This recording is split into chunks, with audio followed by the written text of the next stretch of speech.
Jesus is King. Welcome back to the Lay Apostolate on the Meaning of Catholic. This is a show where we talk about all things laity, lay domain, and I'm joined by my good friend, Mr. Eric Sammons. Eric, how you doing, brother? I'm doing great. Thanks for having me on. This is exciting. Yeah, this is the show that Eric and I have been waiting for, even Yeah. before I knew he was writing a great sci-fi novel. But this is what we're celebrating. This is the launch party. It's already been launched, but this is the party that we wanted to have together. That's right. So here it is, Shard of Eden, y'all. This is the first ever novel, also the first sci-fi novel of novelist Mr. Eric Sammons. This book is fantastic. I got to read it as before it came out, and let me tell you, it's fantastic. There's very few books that have moved me to tears in a good way. This was one of them. It delves deep, deep, deep into all sorts of important issues, and it's fantastic. So, Eric, how's the launch going? How's everything going with the book? Congratulations. Thank you very much. Being called a novelist is something novel. Sorry for the pun. Honestly, a couple things. First is one of the best experiences of this was receiving your text while you were reading it before it came out, because you're one of the beta readers, and you were messaging me whenever you'd like something, and of course you had criticisms as well, which is great, which is why I wanted. But it was just I would be very excited whenever I get a new text from you saying like, "Oh, this is great. This part was it's like, okay, good." It's because you were one of the first readers, and I have a good editor in my wife. She's a professional editor, and she told me it was good, and she would not tell me that if it wasn't. But getting feedback from you was great, and that was very exciting. The launch is going great. Yeah, I've been. In fact, it's funny. I had to tell a few people who ordered the book directly from me that you had to wait because I sold out of my first batch of books that I bought. I underestimated how many people will be pre-ordering it, buying it from me. And so, yeah, it's going great. You can get a signed copy from me. Just go to shardofeden.com, which is what the site is up on the screen right now, or at Amazon, of course. You can buy the paperback or the Kindle. But yeah, so it's been exciting. It was a little bit nerve wracking at first. Just do something new. I remember I wrote my first nonfiction book, Who is Jesus Christ? That was back in 2010, so 15 years ago. And I was very nervous about that. And you get nervous for every book that comes out. But I got to a point where my nonfiction books, I kind of knew what to expect. I kind of know who I am as a writer. I know who my audience is. And so it's not really that much of nothing really surprises me with this. So it's like, oh, who knows what's going to happen. But I've been very happy that the feedback I've gotten so far, people really enjoy it. I've said this, I said this somewhere else, but the funniest was one of my adult daughters was also a beta reader, and she's like her mother. So she would tell me if she didn't like it, even more so because she's my Yeah. daughter. And the best part was when I was on FaceTime with her about, we were just our family chat or something, because she has a son, my grandson, and we were talking, and she goes, Dad, that book is really good. And she said it with the most shocked, surprised voice. I'm like, you don't have to be that surprised. So surprised that Dad wrote a good book, man. Exactly. So yeah, so Uh, that was actually pretty great too when my daughter enjoyed it as well. So yeah, so it's been going well though. Fantastic. Um, and what's the best way to give you the most money and not the Matrix? Is It, it it if you go to shardofeden.com, there's 3 links. You saw it up there. yeah. Buy paperback and buy Kindle, go directly to Amazon. And so, that's not the greatest. Buy sign. I mean, I get money from it. I'm not telling people not to do that. I'm just saying. But if you go to signed copy, you get it directly from my website. I make more money, to be honest, with each purchase there. And I will sign the copy for you. I will sign the book. So that's probably the best way, is to go to the link to signed copy, which just goes to my personal website, ericsammons.com. Sweet. Great. So, Well, we do want to support you thank and you. not the machine. Yeah. Speaking of machine, that's one of the subjects of the book. Obviously, it's not giving anything away because that's in the Yeah. description, is the AI, Yes. which is a big question.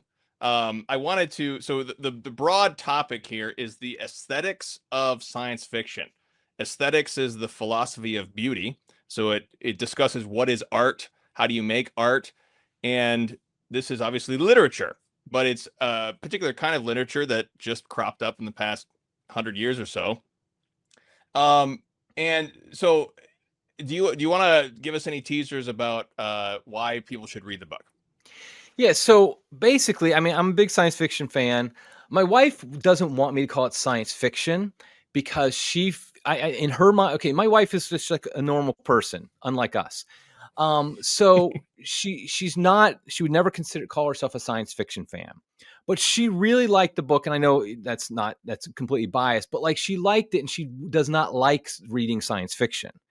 And so she's like, if you call it science fiction, there's going to be people who really would like this book who won't read it. I'm like, yeah, but that's what I mean. I can't help it. That's kind of, so like you call it speculative fiction. The fact is, it's set in the future. It's in space. What else are you going to call it? I mean, that's kind of, you got to call it, that I think. But the point is that, good science fiction. I mean, there's hard science fiction for the geeks. We know this. There's hard science fiction, and then there's like just the soft or the regular science fiction. Hard science fiction gets really into the details of the science. I did not do that. I tried to make sure there was nothing in there that was against the laws of physics or, something like that. But I wasn't getting details of exactly how does the warp drive of a ship work, all that stuff. I kind of like reading that sometimes, but that's not what I was trying to do here. This is very much just a story that's set in the future. And so, but like I said, I do like science fiction myself. But anyway, that's the point. And so for me, though, so I'm writing a book about artificial intelligence, a nonfiction book, a Catholic guide to artificial intelligence. I've been very interested in artificial intelligence, and for a very long time, my first 15 years in of my career was as a software developer. Had my own software development company for 8 years. My undergrad degree, my bachelor's degree, is in systems analysis, computer science. And I remember when I got my degree in the early 90s, we were talking about, my professor was talking about the idea of we're going to be having code that writes code. And we kind of thought it would be sooner than it happened that you'd have software programs that write code and artificial intelligence, in other words. And I remember there was like a introductory class to artificial intelligence back then, very rudimentary. This is, because this is 35 years ago. So it's been an interest of mine. And so in writing this book, though, I kind of was like, I think there's value in writing this Catholic Guide to Artificial Intelligence, but there's also value, and this is where we come into literature, particularly science fiction.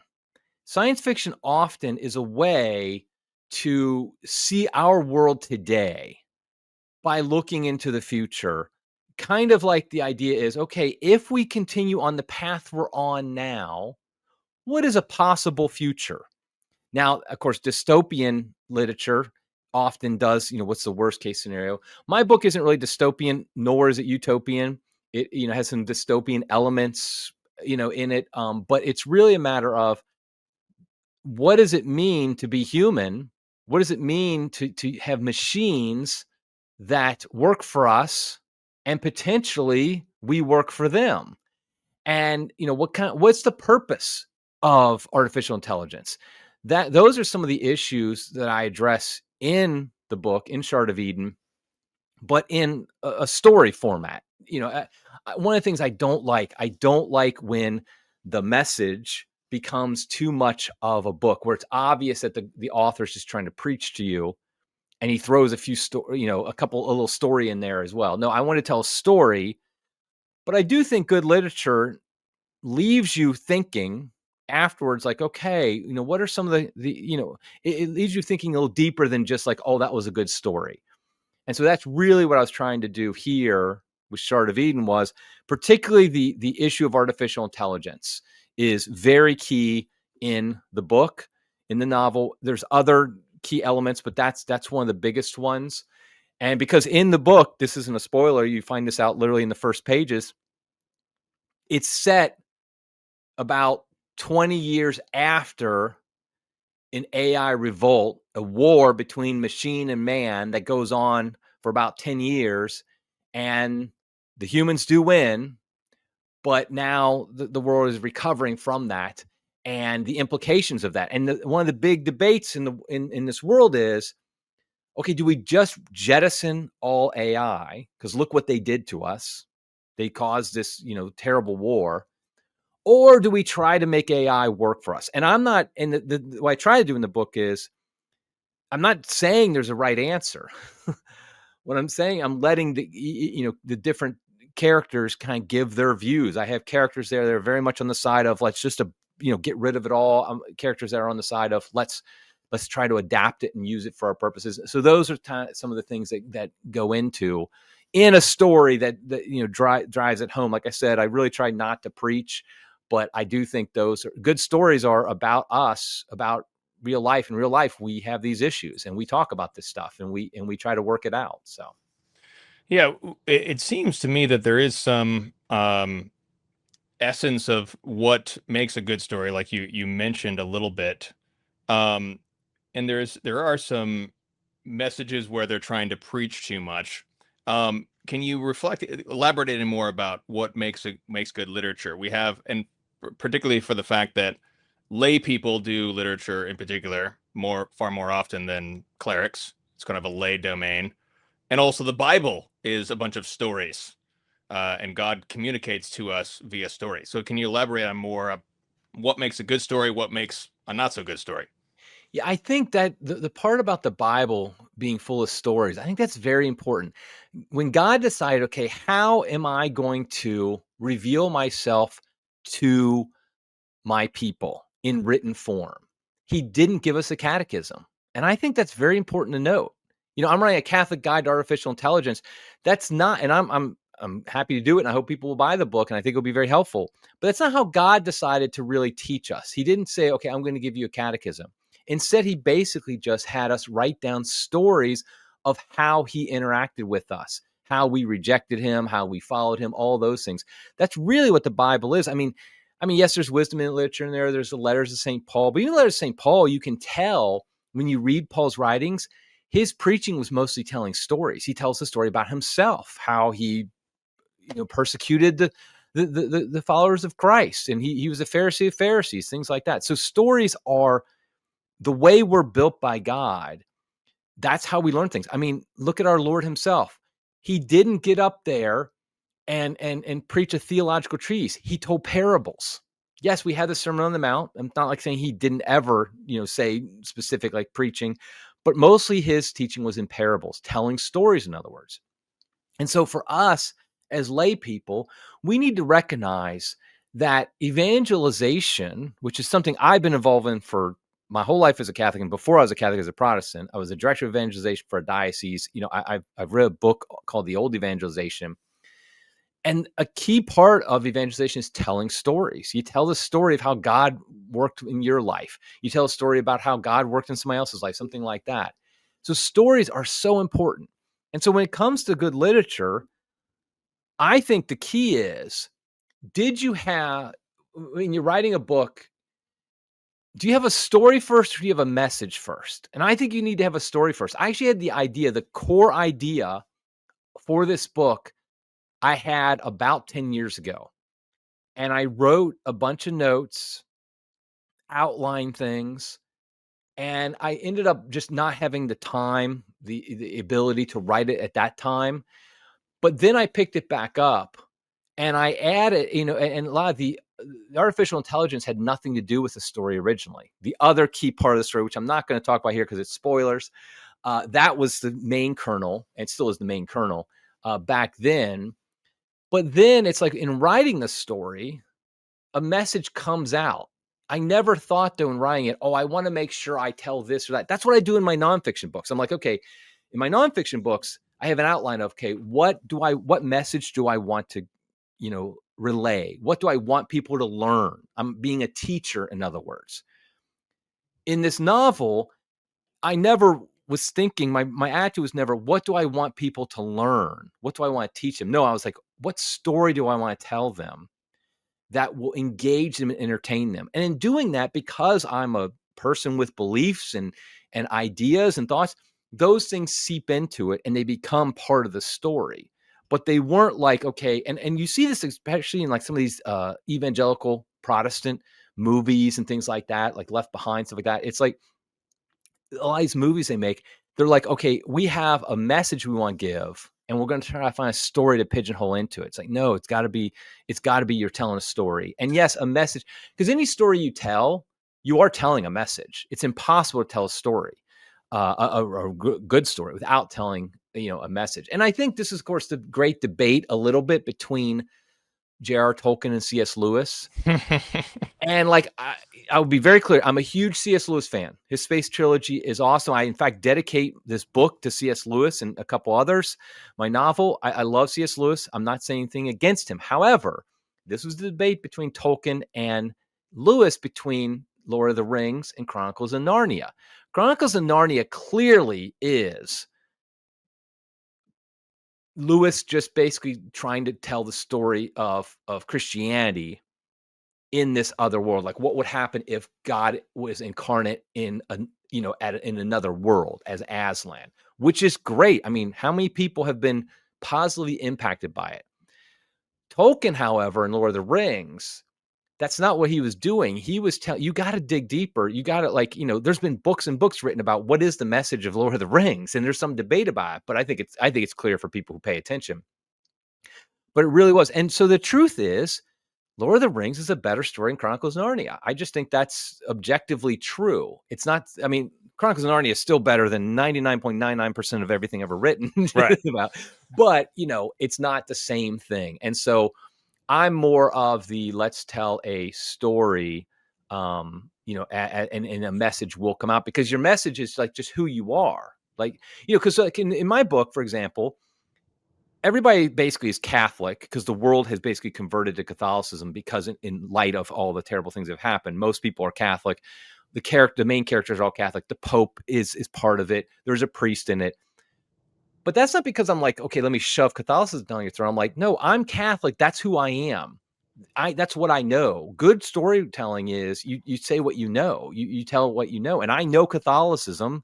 I might not be great at always practicing it, but I know it. I mean, I have a theology degree. I've lived it out for years. I've debated it. So that's kind of, I think those all that you write about what you know.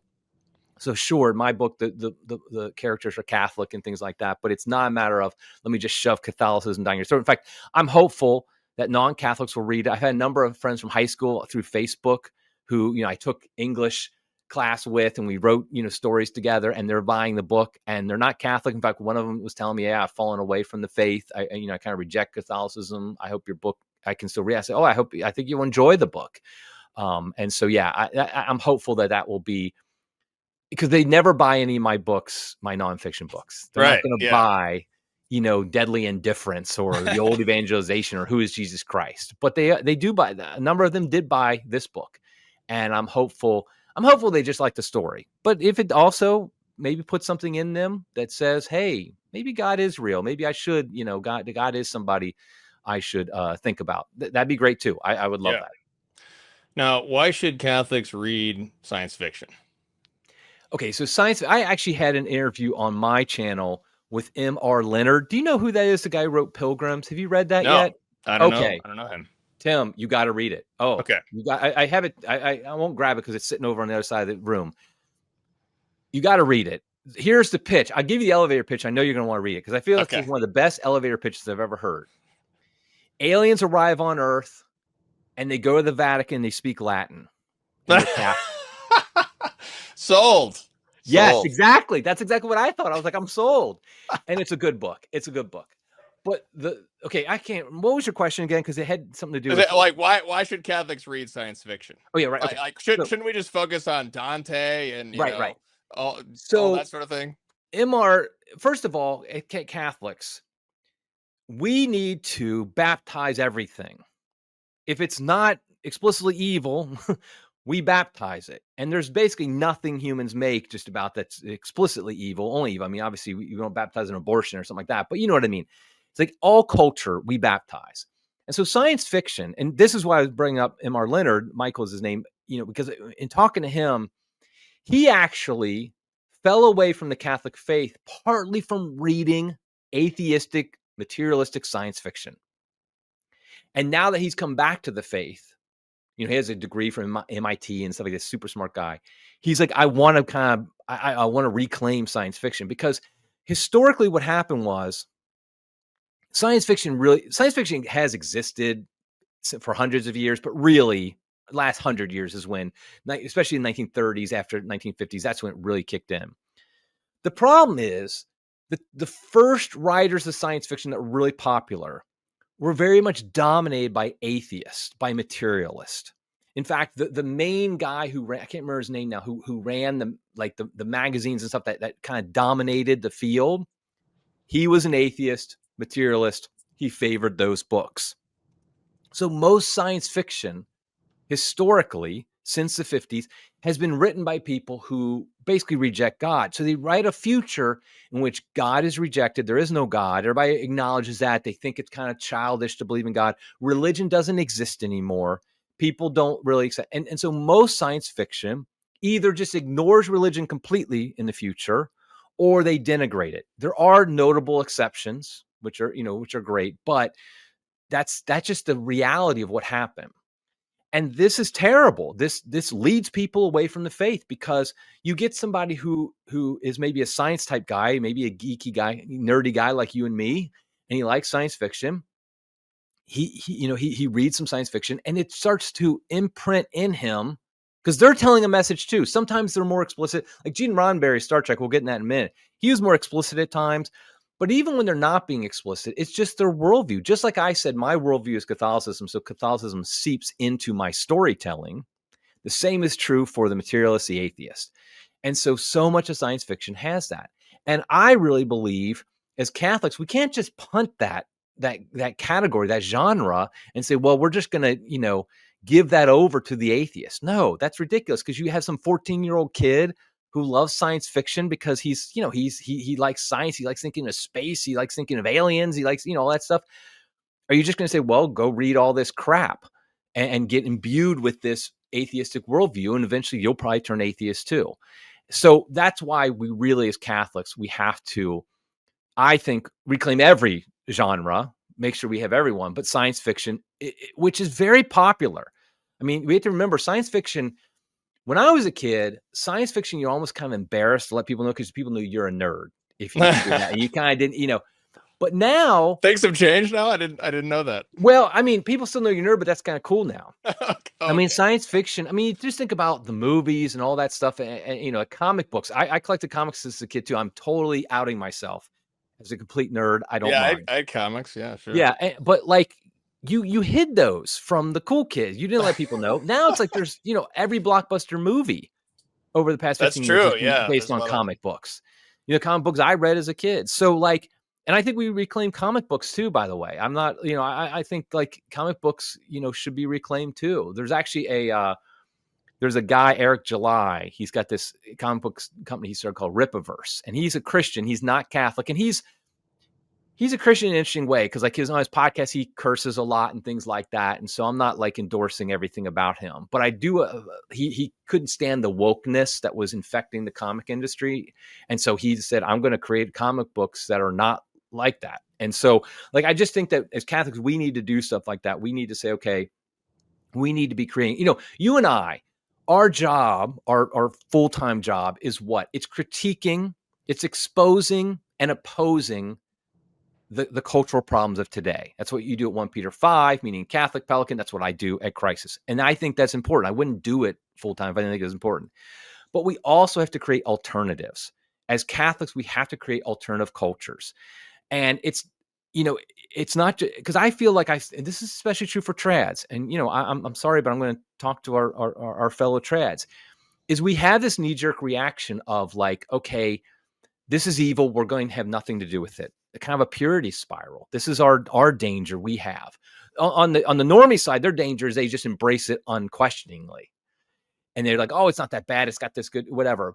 On the trad side, it's we reject it and we have nothing to do with it. I think what we need to do is that balance is we reclaim it and we make it Catholic. We baptize it. And so that's one of the big reasons why I was very excited about writing this science fiction, because it was something different for me, where instead of just saying the culture here is terrible, I'm saying, hey, here's alternative. Here's an alternative, something that you can read You can give to your teenage son who's into science fiction for Christmas. He can read, and okay, it's not going to have cursing. It's not going to have nasty scenes in it. And most importantly, it's going to have a Catholic worldview. He's not going to be turned away from the faith by reading this. He might even deepen his faith a little bit by reading. I'm not claiming it's going to it's Confessions of St. Augustine, but it might help him even a little bit. So that's why I really feel like we just can't give away aspects of the culture, and science fiction is a major aspect of our modern culture. We can't give it away as Catholics. Yeah, for sure. What do you think about this? It seems like good literature, because I'm thinking of like television shows like in the 90s growing up that are just really showing a false reality where people, they sin, but there's no consequences or that sort of thing. Um, what do you think about literature as a vehicle to put you in contact with real reality? Even if it's science fiction, where we're talking about something that's a fantasy. Right. Um, Thoughts on reality, realism, and literature?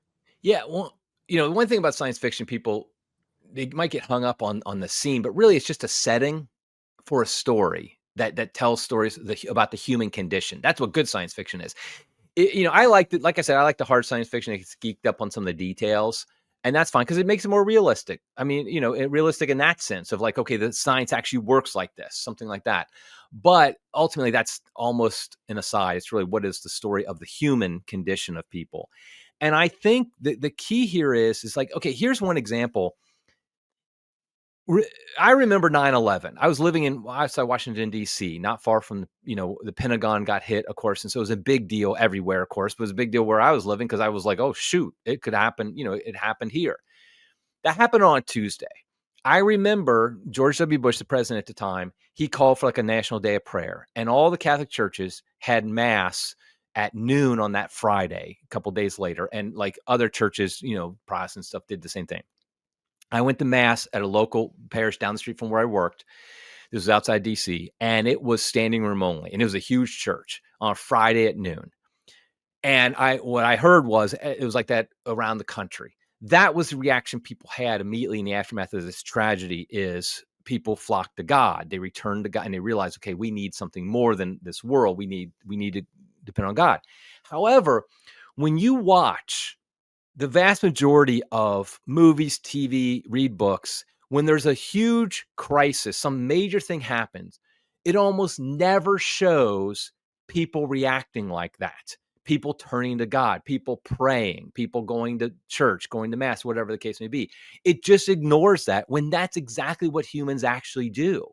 So it's not realistic in any way, shape, or form when you see some TVs, particularly in movies, are particularly bad about this. Like aliens will come and they'll blow up like a city or something like that. Like Independence Day, which is my guilty pleasure. I love Welcome the to Earth.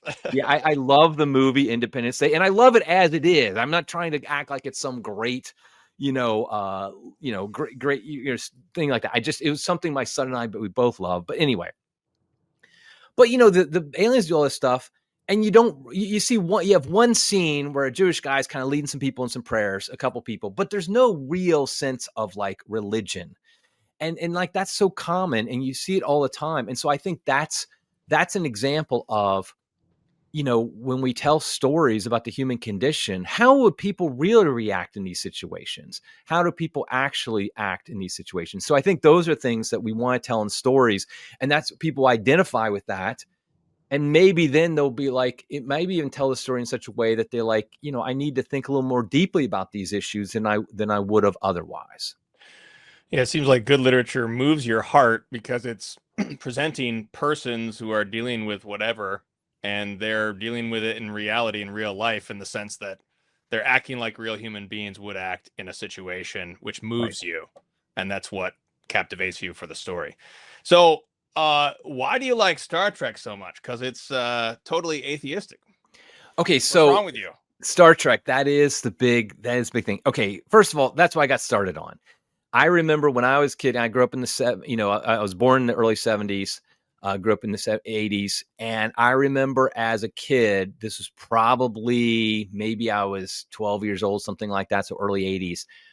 a local television station had Star Trek original series reruns on every afternoon after school. And so, and we had TVs in our house. We didn't really realize, my parents didn't realize that wasn't good. I had a TV in my room even. Now, of course, there was like 4 stations you could get back then. Yeah. It wasn't like now where, you get HBO or something like that into your room. But not saying that was healthy anyway. I wouldn't do that for my kids. But the point is, though, every day after school, I would watch an hour of Star Trek, and I fell in love with it. I just thought it was the greatest thing. And as a 12-year-old, and as a Protestant 12-year-old, I'm not like able to see some of the issues with it. And I remember when it was announced Next Generation was coming. I think that was 87, something like that. I was so excited. I was like, this is the greatest thing ever. It's my birthday and Christmas wrapped into one. And I love Next Generation. The first 2 seasons are awful, but I love Next Generation. I watched Deep Space Nine. Love Deep Space Nine. It's probably my favorite because it actually does have religious themes in it explicitly because Gene Roddenberry had died. And so they could like now put them in more explicitly. That's why I liked about Deep Space Nine actually was they showed people religious who, how a religious person would act in these situations. And so I thought that was very good. Voyager, it was okay. Enterprise, I kind of stopped with Enterprise. But okay, so the thing is, Gene Roddenberry, if people don't know, who created Star Trek, he was an atheist, materialist, and very anti-religious.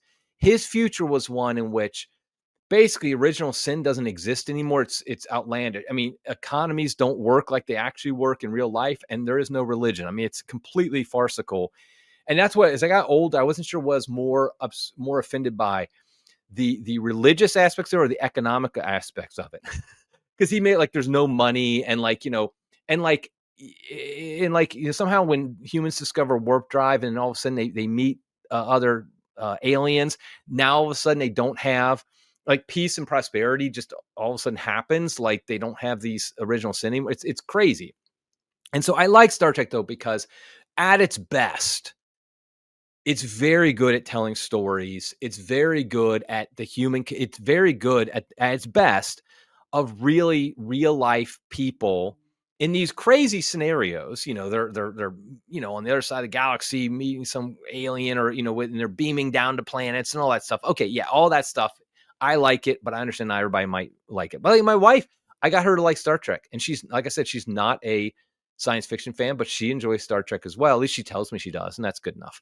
Um, but yeah, so I just think that like if I was watching Star Trek with my younger kids, particularly, I would make sure I'd be clear to them what are some of the flaws here in their worldview that we need to look at. And some Star Trek episodes really are explicitly anti-religious. I mean, they really are bad. And in others, though, it just seeps in because the writers that, especially in the old days, were very good at understanding the human condition. You understand then, I mean, it has truth, natural law. I mean, things that we can know by human reason do seep in there. And I just think it tells that story, it tells the human condition story in a lot of great ways. So yeah, I'm a fan of Star Trek, always have been. I do not like the new. I do not like any of the new stuff. I like Picard season 3, but other than that, I don't like Discovery. I have watched very little of it. I just don't like any of that. The new movies, the Christopher Pine movies that were done, I actually like them better than I thought I did. I rewatched them recently, but they're still not great because they're much more just like let's show action on the screen, not like let's tell a good Right. story underneath. So they're more like let's make them blockbuster action flicks rather than like let's really talk about the stories of who these people are, that's what Star Trek is. That's why Star Trek wasn't hugely popular, the movies, in the original movies, because they're much more geared towards telling stories of a deeper level than they are, okay, let's show a laser battle in space. Right. I noticed a tweet you had. You were condemning the trailer for the, what's the name of the new one? Starfleet Academy. You said something like this is a Oh yeah. betrayal of everything Star Trek stands for, or something like that. So, I watched the trailer and I was like, I mean, I guess I'm easily entertained, perhaps, but so tell me what don't you like about what is the betray, like what is the essence of Star Trek that feels betrayed? I think okay, people say that like all Star Trek's always had a message. Yes, it has. But it has a story first. It's the whole story versus message thing I've talked in the past. Now I feel like modern Star Trek, it very much is just trying to hammer home the message and just knock you over the head with the message without really telling not caring about the story first and foremost. And you see and you saw in Discovery, they have the gay characters and all that, and you always have the girl boss. The girl boss character is one of my things I hate. I hate the girl boss character. I don't mind a strong one. Like, I think Princess Leia, I actually wrote an article for the Federalist years ago about how Princess Leia is one of the best female characters in movies because she's clearly a strong woman in the sense that she's got know who she is, stuff like that. But she's not the one busting down the doors, shooting people up. She has to get rescued by the men, in fact. And so but she's a leader in a feminine way. I'm talking about the original series, by the way, the first three, not the Not the later, not 789. Okay. yeah, not the one where she's floating in space or whatever, crazy stuff like that. But like that was and that's because the reason is not because George Lucas was some great understander of women, but because our culture had not yet completely denigrated to the point where we don't even understand what men and women were. This was done in the 70s when there was still a cultural artifact, from when we understood what women were and men were. But now it's like we have to make sure every woman is basically perfect and strong and like is written like a man. I mean, that's what they do. And like get a little geeky here, but like they have a Jim Hadar female. There are no Jim Hadar females because Jim Hadar are just made for. I'm sure they'll have an explanation for it. Oh, they have a Jem'Hadar female in the new one. In the Academy trailer. Yeah, Oh, there's Jim I didn't Hadar. even notice. Okay, Yeah, yeah. I wasn't Trekkie enough to catch on that. That's a They have a serious error, Klingon isn't it? wearing a skirt, Oh like a wow, male Klingon wearing I a didn't. xirt. What? Yeah, watch it again. Watch it more I'll have carefully, to watch Tim. more closely. I'm Yeah, just yeah. like more And Trek. so like Great. it just what it is like, okay, we have to shove our gender ideology down your throat, and we're going to show complete disdain for the the the original fans by just screwing up every aspect of the story because we have to shove down this ideology. And I really think, I mean, there are almost no movies that I like over the past 5 to 10 years. It really started, I think it started with the election of Trump in 2016, led to this reaction where they're like, okay, we're just going to shove our woke ideology down your throat. Okay. And like, I just don't like, and I think like it's just there's so much a lack of creativity in writing women characters in these stories now because they're always girl bosses. They're basically the only way these people think they can show strong women is to show women who can beat up men. That's what they think a strong woman is. Which is And not it's real like, life, unfortunately. that's not real life. And if you try, I Yeah. mean, and it's so unreal. Like, okay, if a woman has superpowers in, a super, and she can kick butt, Wonder Woman, whatever, okay, fine. But like, I'm getting now my pet peeves, but like Black Widow, the woman who plays her, Scarlett Johansson, couldn't probably even beat up me, and I'm like, an old dude that couldn't, do anything. And yet somehow she's shown beating up these, huge like Navy SEAL type people. And it's like it just so like I get that science fiction, superhero stuff like that is unrealistic. It's not like you're not trying, but that's the whole point is good science fiction actually is realistic. It's like what you're saying about the reality. And so like, but it's just like they're trying to show there's no difference between men and women. And if there's a difference, women are better. Women don't have any problem. The only problem women have is people not appreciating how great they are. I mean, that's really what they're telling the story they're telling. So, and I think Star Trek got all of that and more in the new stuff, like with Discovery and with this Academy thing and Lower Deck stuff like that, where and I just think and honestly, it's kind of the inspiration for me writing Shard of Eden is like, I'm just tired of that. And it's like, and so like, here's an example in my book. So in my book, it's set in the early 22nd century. The Vatican actually has an army. It has, and it has the big military on the earth. They're the ones who send this. It's almost like a military expedition out into deep space. Well, every person on the ship, all 6 of them are men, because I was like, no, in a real world situation, you don't send women on this voyage. You only send men. And so all the characters on the ship are men. And all the in there's flashback scenes to the war between AI and the and man, and the military people fighting are men, because in my world, this future, people start to realize it's stupid to send women into combat.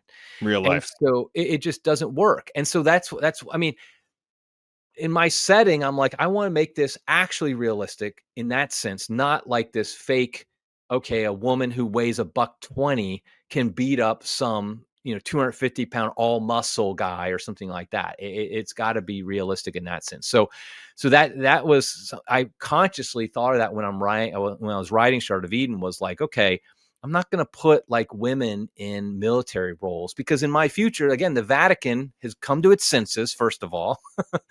And it's like leading. It has an army. It wouldn't have women in combat, just like it wouldn't have done during the Middle Ages with the Crusades. So what I have found interesting about Star Trek is that it has this explicit message from the very beginning, which is totally anti-Christian, humanism, atheist, whatever. But then there's these stories of TNG season 1, season 2, where the actors are being asked to play these roles where there's just no conflict. Everybody like figures it out. The aliens are the problem. The humans just figure it all everything out, and the actors themselves have a hard time creating this literature because it's so unrealistic. Yeah. And so, as the Star Trek series go on, as you say, DS9, there's even like the Section 31. There's like Yeah. Right. corruption that comes in. So there's like, as they just try to make good literature, their whole premise begins to fall away. So Right. it's an interesting literary experiment to see that progression. It is interesting because Gene Roddenberry, for he's one of the people I dedicated my book to. I did Gene Roddenberry, Isaac Asimov, and C.S. Lewis. So I'm not like a hater of Gene Roddenberry, but he was an idiot when it came to understanding humans. Like I said, he rejected the idea of original sin, whether explicitly or implicitly, I don't know. But like, the fact is, until we get to heaven, we're not going to get along with each other. I mean, it's always like the idea, people think that like monks in a monastery, it's like this almost heaven on earth. They get along with each other. You talk to an actual monk, they'll tell you, no, that's not how it is. You get super annoyed by your cell, the guy in the next cell and stuff, all that stuff. So, but like, yeah. And so as an actor, if you're a good actor, what are you going to do when when your character just gets along, has no problems, no conflict with the people around you? And it makes for a terrible story if there's no conflict as well. And so that's what was nice. But frankly, I mean, I think the original series was great in a lot of ways. Next Generation early on started tough, but got much better. And honestly, as they got away from Roddenberry's influence, is how it got better in a lot of ways. And I feel like the high point was Deep Space Nine, because you had people who are idealistic in a lot of ways, which is good for. I like a positive. The truth is, I feel like you go too far with that. Like, although Deep Space Nine is my favorite, people always talk about it being dark. It was still, though, optimistic, and I personally like optimistic. Science fiction. I like some dystopian, but I like optimistic in some ways, in the sense of like, it's not just so heavy and dark and everything like that. And so, but I didn't think Deep Space Nine crossed that border into being too much. In fact, I thought Voyager was the big missed opportunity, because you had a situation where they really could have gotten into what it would be like to be stranded on the other side of the galaxy, in the Alpha Quadrant, I can't remember which quadrant they were in. Delta. But they were Delta. Thank you. The Delta Quadrant, 100 years away, at maximum warp, whatever it was. And like, there's real stories there. And they punted completely after the first, I think, season, maybe even earlier than that. And they just made it a redo of like, everybody gets along. I mean, because they had these two crews that come together that should be in conflict. They dropped that whole conflict, internal conflict. They dropped the whole idea of like the struggle. Really, I mean, they always talked about going back, but everybody seemed to be fine being in, 100 years from home, when they wouldn't be fine. There'd be I think you could have explored that a lot better. So I think there's a balance there of, having the real human condition, which isn't always pretty, but I'm not one who wants it to be completely just like depressing either, because I get that in real life. I don't need to have it, in all my, that's probably why I like Independence Day, because even though it's like a dystopian thing in one sense, because these aliens come, they destroy cities and stuff like that. In the end, the good guys win. Will Smith is cool, all that stuff. So why is Star Trek better than Star Wars? Well, I mean, it's obviously better. It should be self-evidently obvious that it's better. I think because it gets deeper into I think honestly, because Star Wars is 3 movies and that's it. And other than that, there's nothing to it. I mean, I know there's a lot of books written. I read a few of them back in the day, but it's 3 good movies and 6 more movie or however many there are now that aren't that great. Some are better than others. I'm not like, saying they're all terrible. Some are terrible, but some are better than others. But where Star Trek, you have this whole corpus, you have a true like world, system and everything. And like a great example, I just saw this one the other day. There's a classic Star Trek Next Generation episode where they explain why all the aliens are humanoid. Of course, we know the real reason is because of budget. They couldn't create Yeah. aliens that look too much unhuman like. But they explain that, and it's a great explanation. Is that the Great Race where they're all like racing for that? Yes. Yeah. And I can't remember the name. I don't think that's the name of it, but yeah. And basically what it is like there's one species that was humanoid. Here's a little fun fact. We'll get super geeky. They have a woman play on a hologram that race existed, and it's the same woman who plays the founder in fact, she Oh looks yeah, a I little knew bit that. like the Right, right. founder. I Yeah. remember seeing. Yeah. Yeah, in Deep Space Nine. But so anyway, though, but the explanation is like they basically seeded all the planets with with their DNA. And so that's why Cardassians and Klingons and humans all basically look alike with just some cosmetic differences, which I thought was a creative way of doing it.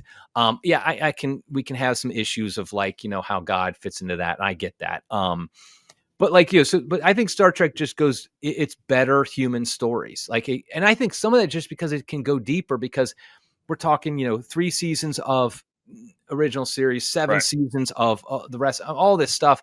It can just go a lot deeper into those things in Star Wars. Star Wars is a fun flick. The 3 series. I mean, I love the redemption arc for Darth Vader. Spoiler for anybody who hasn't seen Star Wars. But like, I love that. I thought that was beautiful. But the reality is like it's just 3 nice movies, and that's all Star Wars is. Star Trek is a whole, movies, TV shows, series, a whole world, a whole universe that has been created. Yeah, I liked I did actually like the Star Wars prequel movies because they got deeper into the different political machinations and all these different plot lines that were necessary to create this situation. But that's what I like about Star Trek is that it's so much about cultural conflict and ethics and political ethics and morality. In particular, I remember when you said DS9, I thought of one of my favorite episodes is when Captain Sisko does this like false flag to get the Oh, Romulans into the war. It's like I literally just watched that this week. did you? So In the funny. Pale Moonlight, I think it's It's called, or just something like that. yeah, it's Yeah. just so powerful because it's like they're in this war situation and the main character does something that's totally morally evil Yeah. uh That for the was, greater good, but then he's yeah, struggling with his conscience. one of It's the like this is best episodes. yeah. And how he ends it with saying, Oh I yeah. would do it again. Yeah. And I think that was real. That was real. Yes. Is it immoral what he did? Yes, absolutely. You can't do evil that good may come about it. But that's the whole point is like war corrupts even the most noble, because Cisco is presented as one of the most noble of all men. He is the best of us. But war, what does it do to us? I mean, it really was a beautiful, I think it was one of the best, like, in science fiction world, like, being an anti-war person, it was so powerful because it really made it clear what war does to us. Even there is no such thing as a good war. Yes, there can be a just war. Don't get me wrong. And as they present it in Star Trek Next Generation, this is a just war that the Federation is fighting. But that doesn't mean every action in that just war is good. And Yeah, I love that because it was like, and I love the fact they didn't try to kind of do, which they did sometimes in earlier seasons. Earlier Star Trek was just wave away and make it like Cisco didn't, like no, Cisco was like, I did this, I feel super guilty, it's awful, and I do it again because we got to win the war. That's Yep. what people do in war, and that's why war is awful, why war is hell, because good people do bad things in it. Final comment. All right. Do you any other sci-fi universes that you particularly enjoy? I have really gotten into, again, the Isaac Asimov robot series. These are unbelievably like predicted, like prescient, because Asimov wrote them originally, started in the 40s and the 50s. He wrote some later ones in the 80s, which aren't as good, but but he's writing about, like, it's basically when if you're interested in AI and the potential problems with AI and things like that, he's talking about this in the 50s. He's literally writing these before the term artificial intelligence had even been invented.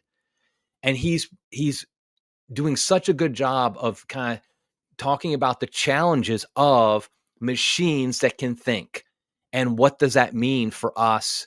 And I just I read, honestly, I picked them back up. I think I read not all of them, I read a few of them years and years and years ago. And when I decided to write this book on artificial intelligence, my nonfiction book, I was like, I picked them back up and I was like, wow, this guy is nailing it as far as understanding. Asimov himself, does not have a good worldview in a lot of ways, but it doesn't really come in on this one. And so I that's one that I've been geeked up about. But the other one is, this is one. Okay, have you heard of the Sun Eater series? Okay, I think I have, but no, I don't really know it's anything about it. recent. And okay, so I put out there on X at one point, like, what are some good science fiction, Catholic science fiction? And by Catholic science fiction, I don't mean SB, like in my science fiction book, people are Catholic. It doesn't have to be like that. I'm not saying that, but like, written by Catholics that have a Catholic worldview. You could say Lord of the Rings is Catholic fantasy, even though there's no explicitly Catholic. And a number of people brought up the Sun Eater series, which is a 7-volume series. The 7th volume literally is coming out this month. And it's Dune-like. If you know Dune, it's very much an epic. And it's interesting that the author, I can't remember how to pronounce his last name, like Chris Roscello or Rocio or something like that. I'm about to finish the first book in the series. And it's interesting because I was asking Michael M.R. Leonard in my podcast the other day, who got endorsed by the guy who wrote this book, this series of books. Like, there's in this future, it's set thousands and thousands of years in the future, but it's still humans and things like that. And like, there's like a couple gay marriages in it, like where they mention to people who are, his husband and her wife, stuff like that. And they show, it doesn't go into it and like endorse it, but it just kind of has this reality. And it kind of set off my alarms. Like, oh, I don't really want to deal with this type of stuff. But he said, Michael Leonard, who I was talking to yesterday, he said, read the whole series. Basically, he's a Catholic, a revert. The author is Chris, and I should look. If you could look up like Sun Eater series. Yeah, I'll look it up. I feel bad that I don't remember the author. I don't have it in front of me here. But basically, he's being published by traditional science, traditional publisher. Yeah, Christopher Rocio, I think it is how you pronounce his last name. And I've been told that read the whole thing and it gets really explicitly like Catholic ethos, not Catholic specifically, but like, but so anyway, the first book is just phenomenal. And everybody tells me the first book is the worst of them. So anyway, that's another one I'm into right now. Like I said, I'm only finishing the first book. I have not read the whole, I can't endorse the whole thing, but so far it's incredibly impressive. He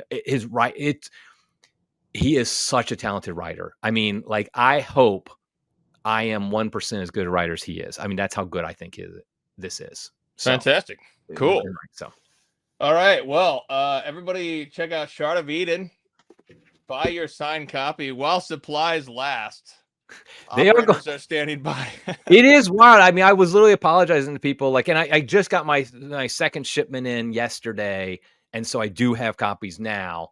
But like I'd sold out of my first batch I bought, and I was like, oh shoot. And I'm telling people, oh, I'll get to you as soon as I can. Unfortunately, it did come. So, and by the way, I'm sending you a copy. I'll tell you know, Cool. I'm sending you Cool. a Excellent. copy. But I had to wait. That's the thing. I couldn't send out my beta readers. They had to wait because people had bought them. I'm like, I gotta send those out first. People who paid, and so I was like, sent those out. But yeah, so yeah, Shard of Eden. I think people enjoy it. I think if you like science fiction, you're Catholic, you'll really enjoy it. And I think even if you don't like science fiction, but you know, but you like speculative fiction, things like that. And my wife really likes Hunger Games, and she was like, you know, I'm not science fiction, but I like Hunger Games, which is kind of like speculative fiction. I think you'll enjoy it. So shardofeden.com though. Excellent. All right. Well, thanks a lot, Eric. God bless everybody. And we'll see you next time on the Lay Apostolate. Adios.